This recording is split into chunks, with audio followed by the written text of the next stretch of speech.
D square by D R square. तो अगर stable equilibrium होगा तो पोटेंशियल एनर्जी मिनिमम होना चाहिए, और पोटेंशियल एनर्जी अगर मिनिमम होगा तो इसका डबल डेरिवेटिव आपको पॉजिटिव होना चाहिए। तो इस पे इसी कांसेप्ट पे क्वेश्चन सॉल्व करके कैलकुलेशंस निकालेंगे।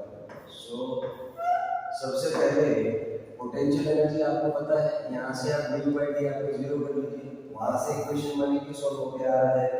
स्टेबल इक्विलिब्रियम की कंडीशन आप चेक कर लेते हैं, तो D square by D square positive आएगा, इसका मतलब इस पार्टिकुलर पोजीशन पे particle is in stable equilibrium, so 2a by b यहाँ से डिस्टेंस आ जाएगा।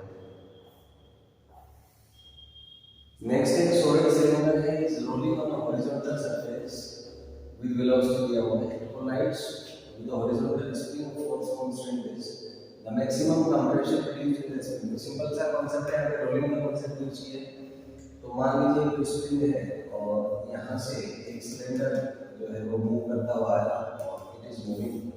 हम अज्यूम करते हैं कि प्योर रोल कर रहा है, तो फाइनली इसको स्ट्रेच करेगा, और मान लीजिए आपके कहीं ये कुछ मैक्सिमम एक्सटेंशन कुछ ऐसा है, तो concept mechanical energy conservation use होगा। टोटल एनर्जी जो इसकी काइनेटिक एनर्जी थी वो पूरा का पूरा स्प्रिंग की पोटेंशियल एनर्जी के फॉर्म में स्टोर हो जाएगी।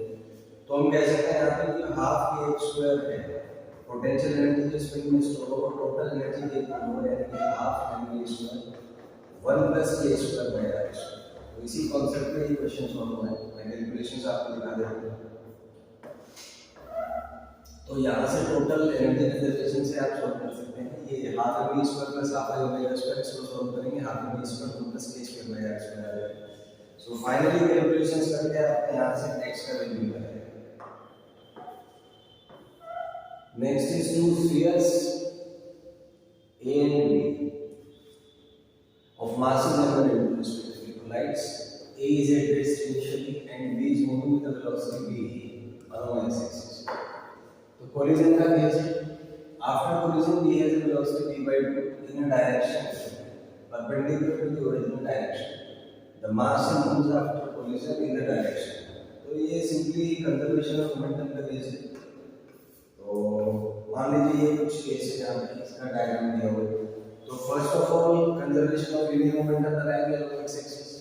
तो इनिशियली इस मास का जो मोमेंटम है ये m2 भी हो जाएगा, m1 का इसका 0 होगा, इसका m2 भी, और फाइनली मान लेते हैं किसी थीटा एंगल पे चल रहा है तो एक्स एक्सिस में इसका जो मोमेंटम है m1 v dash cos theta आ जाएगा।